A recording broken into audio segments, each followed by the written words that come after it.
Shalom, Haverim, Shalom, Haverot. Saludos, amigos y saludos, amigas. Vamos a hablar del tema fascinante del Espíritu Santo. Esta es mi tercera presentación sobre el tema. Mientras yo interpreto al piano el himno 193, Dios nos ha dado promesa. Ustedes pueden buscar su Biblia, porque vamos a usar la Biblia profusamente en esta sección.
Dios nos ha dado promesa del Consolador. Es una promesa fiel y permanente. Como les expliqué, voy a incursionar en el tema del Espíritu Santo en el Antiguo Testamento y confrontarlo con el contexto del Nuevo Testamento. Vamos a usar los dos, tanto el Nuevo como el Antiguo. Y vamos a usar el hebreo. Tal vez nunca se haya hecho este estudio, pero lo voy a hacer con la ayuda de Dios. Yo tomé cursos de idioma hebreo en el Universidad Baruch College, en New York, allá por el año 1995. Tomé dos semestres de hebreo bíblico con un profesor hebreo que era de la cátedra de lenguas orientales. Y allí aprendí mucho. Aprendí a leer el hebreo y a reconocer los caracteres. Así que vamos a entrar de lleno en materia en Juan 1.1 para empezar. Juan 1.1. ¿Qué dice? Ustedes lo saben. Pero vamos a ver cómo se dice en hebreo. Bereshit bara Elohim ha'eret et ha'hamayim. Noten, Bereshit bara Elohim. En el principio creó Dios los cielos y la tierra. Bereshit, en el principio. Bara, creó. Noten una cosa característica. Bara es tiempo pasado de crear. Y es un verbo en tiempo pasado y masculino singular que coincide en la sintaxis con Elohim, que se traduce como Dios. Por eso se traduce como Dios. Todas las Biblias dicen Dios, Elohim, Dios. Eso es importante porque vemos que hay mucha confusión y muchos dicen que hubieron tres dioses, el Padre, el Hijo y el Espíritu Santo al principio de Génesis 1. Pero eso lo vamos a ver que el contexto bíblico no lo confirma. Y vamos a ver, ya vemos que Bereshit bara Elohim significa, en el principio creó Dios. No dice crearon. Todas las Biblias dicen, en principio creó, indicando que fue una sola persona. Ahora, ¿qué dice Juan 1.1? Vayamos al Evangelio según San Juan 1.1 y vemos allí una maravillosa armonía. En el principio era el verbo y el verbo era con Dios. Este era el principio con Dios. Así que está refiriéndose en el principio de Génesis 1.1. Todas las cosas por él fueron hechas. Interesante. Todas las cosas por él. Así que está indicando que aquí este verbo no es otro que el Elohim de Génesis 1.1. Porque dice que todas las cosas por él, no por ellos, por él fueron hechas. Y sin él nada de lo que es hecho fue hecho. Y hay muchos contextos que apoyan el texto. Como ustedes lo pueden ver, que Colosenses capítulo 1, verso 16 y Hebreos 1.2 son contextos que armonizan con el texto de Génesis 1.1.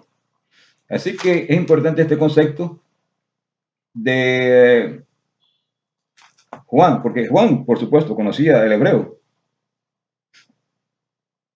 Por ese motivo es que él usa el texto de Génesis 1.1 en el Antiguo Testamento para confirmar que ese es el verbo de Dios y que estaba con Dios. Y todas las cosas por él fueron hechas, es decir, una sola persona fue quien hizo todo y sin él nada de los que hecho fue hecho, lo cual es Cristo. Así que aquí notamos que este Elohim, ¿quién era? Cristo. Aquí lo dice claramente. Y todas las cosas por él fueron hechas y sin él nada de lo que es hecho. Y después dice claramente, en el mundo estaba y el mundo no lo conoció y aquel verbo fue hecho carne. Aquel verbo, escuchen, aquel verbo, el que creó las cosas fue hecho carne. ¿Y quién fue? Cristo. Así que en resumen, esto es simple. Simple, aquel verbo que se encarnó es no otro que el verbo que en principio creó todas las cosas. Eso es conclusivo. Sí, quiero decirle que, que esto es suficiente para resumir este estudio y no y apagar la cámara y decir basta. Porque este estudio, esta conclusión es conclusiva. Apela al buen entendimiento de la razón y al buen razonamiento lógico de los que estudian la Biblia. Pero vamos a continuar. Vemos allí una cosa curiosa en Isaías.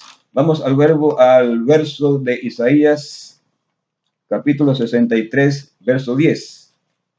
Dice claramente, allí, hablando del ángel de su faz, el cual es Cristo. Dice, en toda angustia de ellos, él fue angustiado.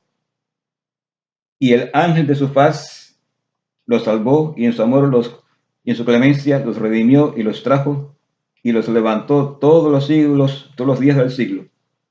Mas ellos, el pueblo de Israel, le fueron rebeldes e hicieron enojar su Espíritu Santo. Así que vemos acá, hicieron enojar su Espíritu Santo. ¿De quién? Del ángel de su faz. Así que hicieron enojar el Espíritu Santo del ángel de su faz.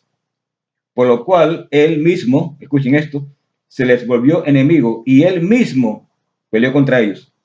Así que vemos que aquí este ángel de su faz es el Espíritu Santo. Hicieron enojar su Espíritu Santo. Es importante esto, que aquí se usa como un adjetivo, no como un nombre personal. Su Espíritu Santo es como decir su espíritu hermoso, como usted dice, su espíritu bello, su sonrisa amable, etcétera. Así que aquí espíritu es un sustantivo y santo es un adjetivo que modifica o que se atribuye al espíritu, que es santo. ¿Y a quién pertenece? Al ángel de su faz. ¿Qué hora es el ángel de su faz? Si vemos en el libro de Éxodo 23, vayan conmigo a Éxodo 23 y verso 21 al 23, vemos aquí una nota sumamente interesante que es la que está hablando Isaías 63:9. Dice aquí, yo envío el ángel, estoy hablando Jehová, Vamos a ver una cosa curiosa. Y aquí yo envío el ángel. Es curioso. Así que Dios aquí, Yahvé, está diciendo, yo envío el ángel delante de ti, que se traduce como Malají, el ángel o mensajero. El ángel delante de ti para que te guarden en el camino y te introduzca en el lugar que yo he preparado. Guárdate delante de él y oye su voz, no le seas rebelde. ¿Ustedes bien? Hermanos, abusen su sentido. Este es el contexto de Isaías 63. Isaías 63 dice que le fueron rebeldes, mas ellos le fueron rebeldes. Quiere decir que aquí se cumplió lo que Yahvé había dicho, no le sean rebeldes, pero le fueron rebeldes. Isaías 63, 9.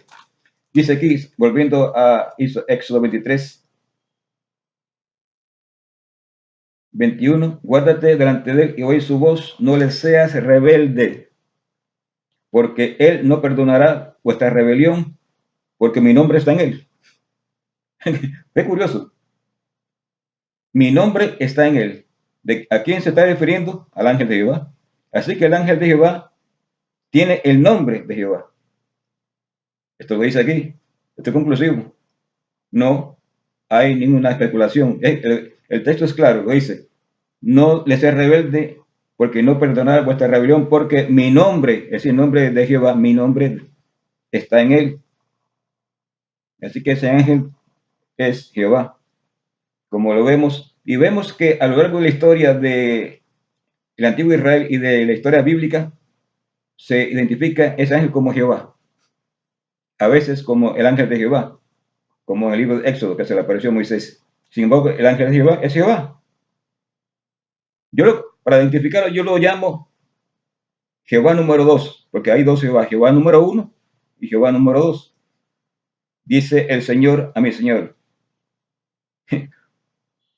siéntate en mi diestra, que pongo a tus enemigos por estrado de tus pies.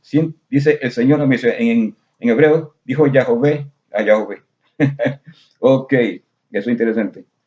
Dice, porque mi ángel irá delante de ti y te introducirá al amorreo, al eteo, al fereceo, al cananeo y al veo, a los cuales yo haré destruir, a todos esos pueblos paganos. Ok, esto, volviendo, haciendo un examen a vuelo de pájaro de el nombre de Jehová, vamos a Joel, capítulo 2, verso 28, muy conocido, pero muy poco estudiado. El libro de Joel, capítulo 2, verso 28 dice, y será después de esto, derramaré mi espíritu sobre toda carne. ¿Está hablando quién? Jehová. Y profetizarán vuestros hijos y vuestras hijas y vuestros viejos soñarán sueños y vuestros hijos verán visiones. Así que dice aquí, derramaré mi espíritu sobre toda carne. En hebreo es pouk ruji. Observe que la forma en hebreo de espíritu es ruach. Y sus variantes, ruaji, ruji, dependiendo de si es un pronombre personal, plural o singular, o se refiere a la primera persona, hablando en primera persona o en segunda. En este caso dice, derramar de mi espíritu. Ek po ruji. Derramaré ruji, mi espíritu, sobre toda carne. Interesante. Y es importante porque dijo, derramaré mi espíritu. Eso fue. ¿Ok? No tenga el contexto. Dijo Jehová, derramaré de mi espíritu. Jehová es... ¿Quién es? Cristo. Que dice el apóstol Pablo. Y bebieron de aquella roca espiritual, porque la roca que los seguía era Cristo. Después vamos a hablar en este texto, más adelante. Así que cuando Pedro respondió a aquellas personas que están ebrios, borrachos, Pedro respondió, no, hermanos, no están borrachos, sino fue lo que fue profetizado por el profeta Joel. Entonces repite el texto de Joel 2:28. Así que aquella manifestación fue un derramamiento del Espíritu Santo. Es curioso. Ellos no lo vieron, no notaron. Lo que vieron que estaban hablando de una forma inusual. Y dijeron, están locos. Fanatismo. Eso sucede muchas veces cuando se derrama el Espíritu Santo en la iglesia. Eso sucedió en la iglesia adventista a través de toda la historia. A partir de 1888 en adelante es la historia que se ha repetido consistentemente. Ha sido considerado, dice Ellen G. White, fanatismo. Por eso es que no ha progresado, lamentablemente, la iglesia. Y esto se aplica porque no se ha aceptado el derramamiento del Espíritu Santo y han dicho como aquellos contemporáneos de Pedro, están borrachos, están fanáticos. Ok, continuando el estudio, vamos a continuar. Dice claramente Isaías 11:2. Vamos a pasar a Isaías capítulo 11, verso 2. Y saldrá una vara de Israel, de Isaí, y un vástago retoñará de sus raíces, y reposará sobre él el espíritu de Jehová, Ruach Yahweh. Noten aquí, 11:2. Y vamos a buscar el contexto, Mateo 3:16. Estamos estudiando, como lo dije, la Biblia, Antiguo y Nuevo Testamento, buscando a ver, para que ustedes vean cómo se armoniza. ¿Ok? Isaías 11:2. Y reposará sobre él el espíritu de Jehová. Y que dice Mateo 3:16. Y Jesús, después que fue bautizado, subió del agua. Y aquí los cielos fueron abiertos y vio al Espíritu Santo que descendía como paloma y venía sobre él. Noten la palabra, sobre él reposará el Espíritu de Jehová. Isaías 11:2. Y vemos Mateo que dice, vi al Espíritu que descendía. Es el cumplimiento de la promesa de Isaías. Y se repiten las mismas palabras, descendió, reposará. Ahora vemos otra parte que dice, y he aquí una voz de los cielos que decía, este es mi Hijo amado. Mateo 3:17, en el cual tengo contentamiento. ¿De dónde procede esta frase? Vamos a Isaías 42:1. Isaías 42:1 dice claramente, he aquí mi siervo, yo le sostendré, mi escogido, en quien mi alma tiene contentamiento. He puesto sobre él mi espíritu, dará juicio a las gentes. Coincido con... Así que el autor está repitiendo las palabras del Antiguo Testamento. Dice él, he aquí una voz de los cielos que decía, este es mi Hijo amado en el cual tengo contentamiento. Las palabras de Isaías 42:1. Continuando nuestro análisis lingüístico del Antiguo Testamento en comparado, vamos a continuar con un concepto. Primero, Ruach. Cuando yo tomé estos cursos de hebreo, me quedé realmente sorprendido, maravillado. Y más aún, ustedes pueden ir a Strong Concordance, una concordancia muy actual que la pueden buscar en cualquier librería cristiana.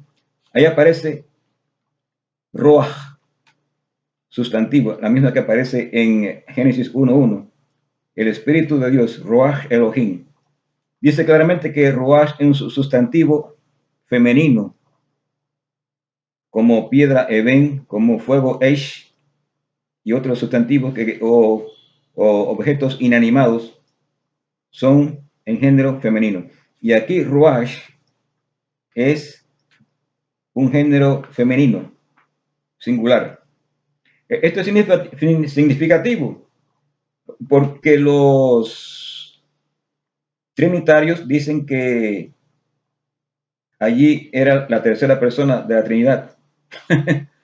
Ellos no saben lo que están diciendo. Lo que están diciendo es que este Dios es un Dios femenino, no masculino. Entonces habían dos masculinos, el Padre, el Hijo, y un femenino. No coincide. No coincide en esa imagen antropomórfica que se tiene de la Trinidad. No coincide. La conclusión es, como ya leímos Juan 1:1, que ese era no otro que Cristo, que estaba allí. Y ese Ruach se traduce como el Espíritu de Dios, se movía. Se puede significar como viento, como rasgo o volitivos, es decir, los movimientos del ánimo que se utilizan en diferentes versos de la Biblia, como ánimo, como espíritu, como impulso, pero nunca como persona. Además se usa la forma espíritu de, posesivo. Es como usted dice el carro de Juan. El espíritu de Jehová fue sobre mí. Sí, que el espíritu que pertenece, es posesivo de Jehová, fue el que hizo mover y hacer esas cosas. Así que interesante. Esto quiero entrar después a analizar lo que dice el libro Movimientos del Destino, que estudiamos en la sección anterior. Vamos a analizar lo que dice Lorey Frum acerca del texto de Colosenses 2, 9 y 10. Pero vamos a continuar. Acá dice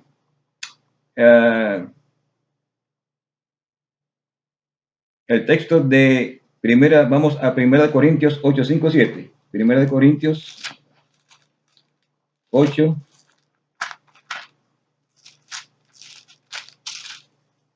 1 Corintios 8, 5, 7. Vamos a ver ya aquí el concepto de los apóstoles.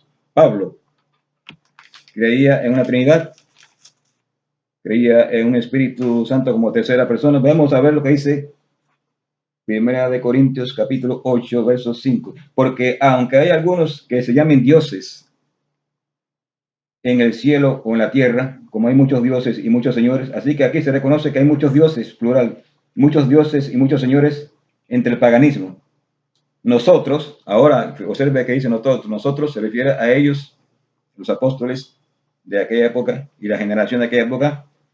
Nosotros no tenemos más de un Dios, uno, el Padre, del cual son todas las cosas, y nosotros en él, y un Señor Jesucristo, por el cual son todas las cosas, y nosotros por él. Interesante esto. Esto nos lleva a Deuteronomio capítulo 6. Ustedes pueden verlo. Deuteronomio capítulo 6 y verso, creo que el capítulo 1, versos, capítulo 6, verso 5. Ok, este es lo que se llama el Shema, que es una oración que los judíos recitan en la sinagoga y para ello es fundamental. Dice, Shme Israel, Yahweh Eloheinu, Yahweh Ahad.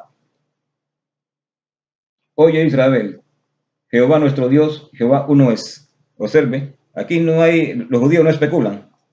Los judíos, por cierto, aborrecen la Trinidad. La Trinidad era desconocida para ellos. Interesante este concepto. Era desconocida para todos los judíos. Incluso en la época de Cristo era desconocido. Esto incluye el apóstol Pablo, Pedro, Juan, todos aquellos apóstoles, aquella generación hasta muy tarde, en el siglo IV, que vamos a hablar sobre eso un poquito. Así que cuando ellos dicen Jehová era uno, era uno. Ellos no tenían una especulación filosófica, especulativa. Así que cuando Pablo dice, nosotros tenemos más que un solo Dios, es uno. Ahora, si usted va en lo que dice la Biblia en hebreo, dice, y fue el día primero, uno, que dice claramente, Wahi Eretz, Wahi Boker, Yom Echad. Wahi Boker dice, y fue la tarde y la mañana, día uno, Yom Echad, día uno. Día uno es uno. La creación fue literal en 7 días de la semana. Y el día 1 fue un día de 24 horas porque se dice Wahi Eretz. Wahi Erev, Wahi Boker. Y fue la tarde y la mañana. Un día. Ok, así que vamos ahora a analizar un concepto de primera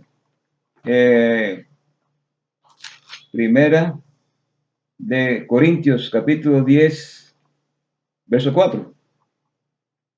Búsquenlo conmigo. Capítulo 1 de Corintios, capítulo 10, verso 4. Esto es conclusivo. Si conclusivo es el texto de Juan 1:1, este también es conclusivo. Las personas por debilidad mental no lo entienden, por eso es que tienen problemas, porque no leen y no entienden bien la Biblia. Dice claramente aquí, y todos bebieron la misma bebida espiritual, porque bebían de la piedra, Petra, espiritual, que los seguía, y la Petra era Cristo. Así está hablando de aquí que el que lo seguía, está hablando de Yahvé, que fue el que estaba con el pueblo de Israel. Ahora, este incidente está en Éxodo 17:6, que dice, vamos a sacar agua ¿de qué? ¿Del manantial? ¿Del arroyito? No, vamos a sacar agua de la roca. Hebreo Tzur, Éxodo 17:6. Así que está hablando de roca, una roca sólida. Tzur, en hebreo, Tzur.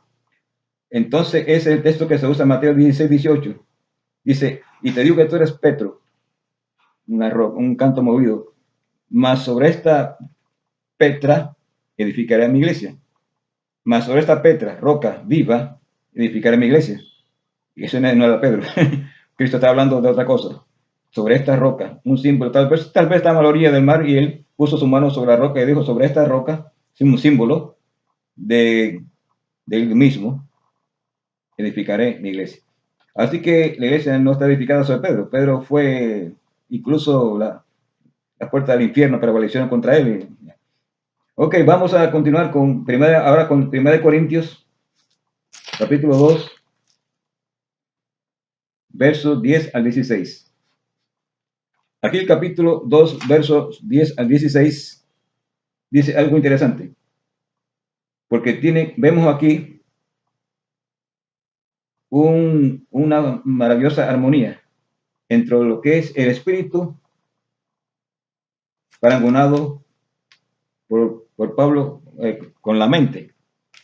En la conclusión del verso 10 y concluye con el verso 16. Dice, empero Dios nos lo reveló a nosotros por el espíritu. Porque el espíritu todo lo escudriña con lo profundo de Dios. Vamos a ver lo que dice Larry Froom con respecto a esto, cómo especula. Porque ¿quién sabe las cosas del hombre sino el hombre que está en él? Así tampoco nadie conoció las cosas de Dios sino el Espíritu de Dios. Y nosotros hemos recibido no el espíritu del mundo, sino el espíritu que es de Dios, para que conozcamos lo que Dios nos ha dado. El hombre animal, aquí voy a brincar algunos textos, mas el hombre animal, el hombre natural, psíquicos, en griego, no percibe las cosas que son del Espíritu de Dios, porque son locura, y no las entiende porque se han de examinar espiritualmente. Mas el espiritual juzga todas las cosas, mas él no es juzgado de nadie. Ahora viene la conclusión. Porque ¿quién conoció la mente del Señor? ¿Quién le instruyó? Mas nosotros tenemos la mente de Cristo. Ahora, ¿cómo esto se coordina con el Espíritu? Tenemos la mente de Cristo. Dice Ellen G. White, todo aquello que tengan la mente de Cristo, su Espíritu, pueden discernir las cosas del Espíritu. Porque las cosas del Espíritu hay que discernirlas espiritualmente y solamente aquellos que tengan la mente de Cristo pueden discernir las cosas del Espíritu. Ok, entonces ya llegamos y pueden usar como contexto Filipenses 2:5 que habla de la mente y 2 Corintios 3:17. Ahora vamos a continuar, hermanos y amigos, con la ayuda de Dios y espero que este texto les ayude. Cristo es el Espíritu. 2 Corintios, capítulo 3.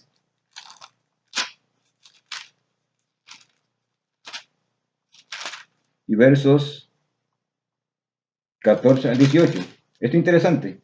Aquí habla Pablo de la experiencia que tuvo con Israel, de sus días. 2 Corintios, capítulo 3, Es muy conocido, pero vamos a analizarlo y vamos a buscar el sentido. Empero dice, los sentidos de ellos se embotaron. Hasta el día de hoy les queda el mismo velo no descubierto en la lección del Antiguo Testamento, el cual por Cristo es quitado. Y aún hasta el día de hoy, dice Pablo, cuando Moisés es leído, el velo está puesto sobre el corazón de ellos. Mas cuando se convierten al Señor, el velo se quitará. El velo es como el velo del entendimiento, no es un velo literal, un velo del entendimiento, porque el Señor es el Espíritu. Interesante, ¿eh? Y donde hay el Espíritu del Señor, hay libertad. Por tanto, nosotros todos, mirando cara a cara descubierta, como en un espejo, la gloria del Señor, somos transformados de gloria en gloria en la misma semejanza como por el Espíritu del Señor. Así que vemos aquí que el Espíritu del Señor, obrando en el corazón, en la mente de las personas que prestan atención, porque es voluntario. Si usted se cierra, el Espíritu Santo no puede obrar en usted. Su mente está cerrada. Pero cuando usted abre su mente, su entendimiento, a las cosas de Dios, Dios obra en usted. Observe que no es un milagro. El milagro lo hace usted. Usted tiene que abrir su mente al entendimiento de la palabra de Dios para que Dios haga su obra, para que el Espíritu de Cristo obre en usted y realice ese milagro de la conversión. Así que Cristo es el Espíritu. Es decir, la persona que oye la voz de Cristo mediante los ángeles, que son encargados de convencer de pecado, de justicia y de juicio, lo vamos a ver a continuación, es que se hace esa obra maravillosa de la conversión del hombre a Dios. Dice Ellen White, un comentario, al mirar a Jesús, al contemplar su perfección, se transformará a su imagen. Entonces su espíritu toma posesión de su mente y su carácter. Y usted comienza a obrar de acuerdo al Espíritu de Dios. Se produce el nuevo nacimiento, el nuevo hombre, a imagen de Dios. Vamos a buscar todo esto, Romanos capítulo 2, verso 2. Romanos capítulo 12, verso 2, muy conocido. Aquí habla de la metamorfosis. Así que, hermanos, os ruego por la misericordia de Dios que presentéis vuestros cuerpos en sacrificio vivo, santo, agradable a Dios, que es vuestro culto racional. Observen, razón. Y no se conformen a este siglo, sino refórmense. Metamorfosis, metamorfosense, allá dice en griego, por la renovación de vuestro entendimiento. Es decir, entendimiento, usa la palabra aquí, nous, mente, para que experimentéis cuál sea la buena voluntad de Dios, agradable y perfecta. Así que la facultad de razonamiento de la persona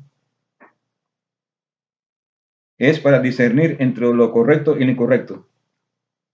Cuando están bajo el dominio del impulso carnales antes de la conversión. Lea primero Colosenses 2.18. Colosenses 2.18 lo llama la mente carnal, no sarcos.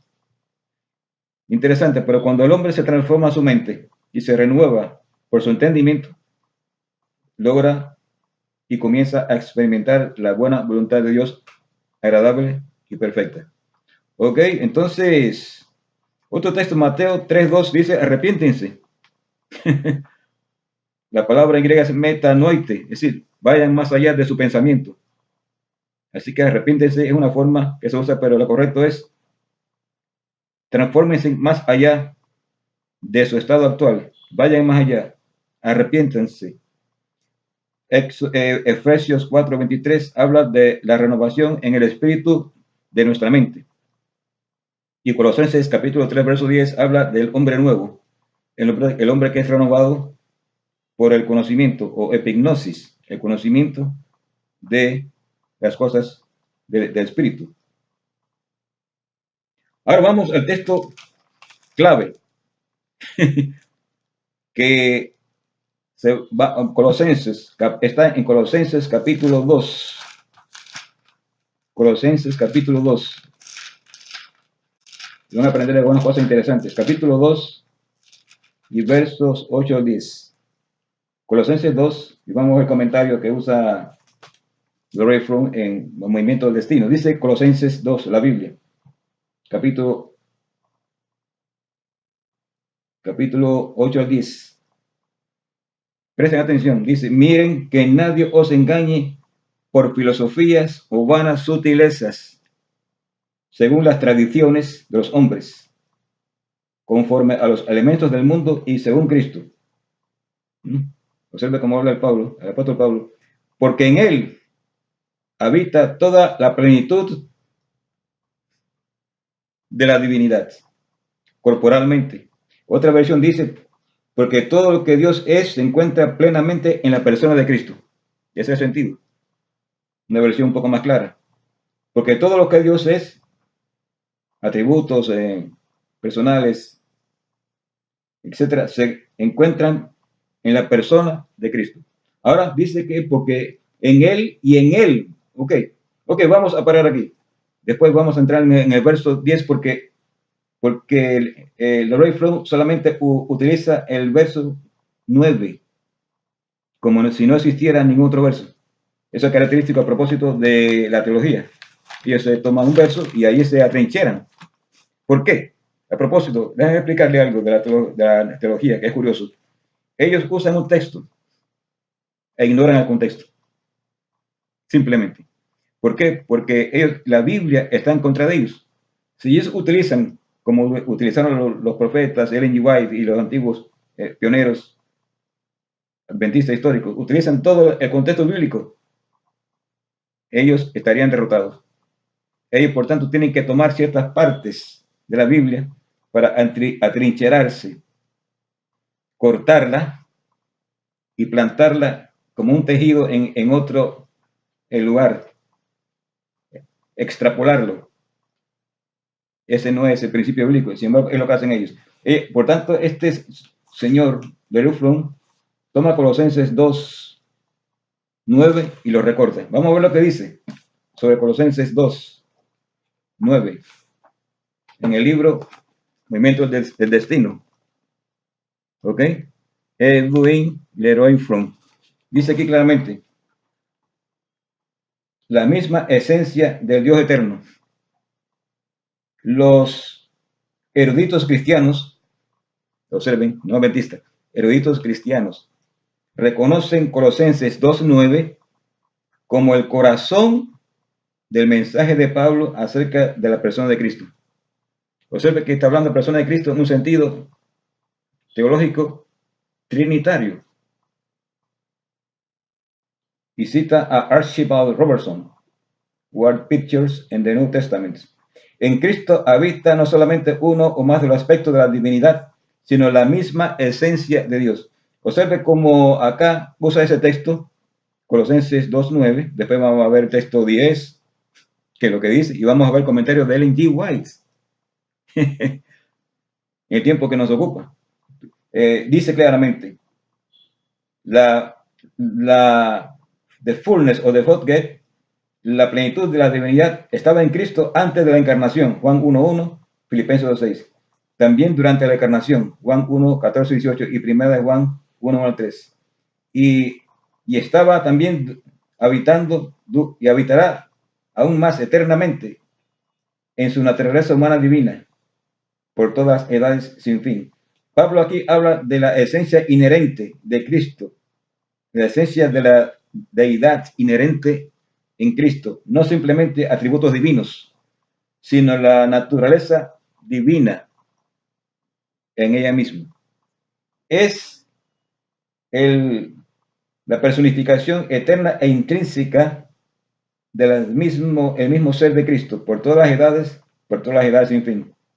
Así que vemos que aquí, este texto de Colosenses 2:8, de Colosenses capítulo 2:9, él lo aplica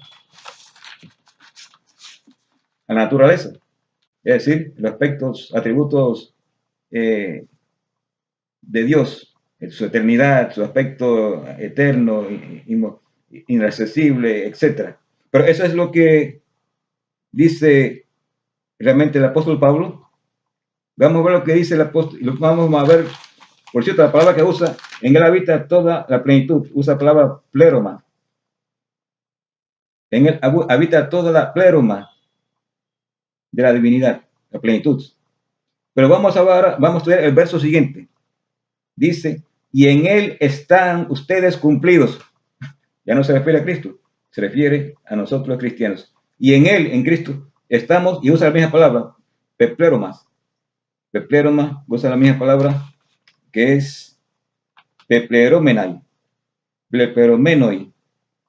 Y en él estamos cumplidos, estamos plenos, el cual es la cabeza de todo principio y potestad. Es interesante. Vamos a lo que dice Ellen G. White al respecto. Dice, él iba comentando sobre Colosenses 2:9. Lo pueden buscar en manuscritos, mensajes selectos, tomo 1, página 347. Cristo vino para representar a Dios, revelar el carácter de Dios en su perfección moral. Cristo vino para representar a un Dios personal. Ahora sobre Colosenses 2:10. Dice, conflicto de los siglos, el Padre dio a su Hijo su Espíritu sin medida, y nosotros podemos participar de su plenitud. ¿Esto significa que nosotros podemos ser divinos? No, ahí no está hablando de divinidad, de cuerpo físico. Nosotros, el ser humano, nunca podrá, y los ángeles tampoco, podrán ser divinos. Es decir, tener la naturaleza, esa naturaleza eterna, unipotente. Eso no se refiere a su perfección moral. Vuelvo a leer otra vez. Cristo vino para representar a Dios, revelar el carácter de Dios en su perfección moral. Dios dio a su Hijo su Espíritu sin medida. Y nosotros podemos participar también de su plenitud. Lucas 11:13. En testimonio número 5, página 683, dice, nuestro Señor quiso que su iglesia reflejase al mundo su plenitud. Observe cómo usa la misma palabra del griego pleroma, plenitud. Nuestro Señor quiso que su iglesia reflejase al mundo su plenitud y su suficiencia, que hallamos en él. Somos miembros de su cuerpo místico. Él es la cabeza que rige todos los miembros del cuerpo.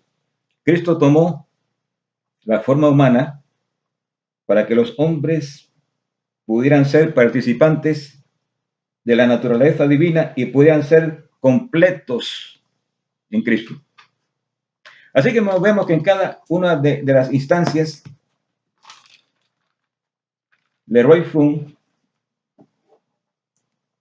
un brillante teólogo, se aparta de la misma Biblia y del espíritu de profecía para caer en los brazos de la teología de la Gran Babilonia, que es la teología que domina hoy a la iglesia, como expliqué. Así que ese texto, que como dice él, es el corazón, y lo es, que reconocen los teólogos cristianos que es el corazón del mensaje de Pablo acerca de la persona de Cristo. Eso es una interpretación falsa. Pablo no está hablando de naturaleza divina en sentido físico, sino en su aspecto moral, espiritual. Con esto que concluyo esta parte, y prefiero dejar esta sección para la segunda parte, porque es un poco extensa y entonces requiere una mayor concentración.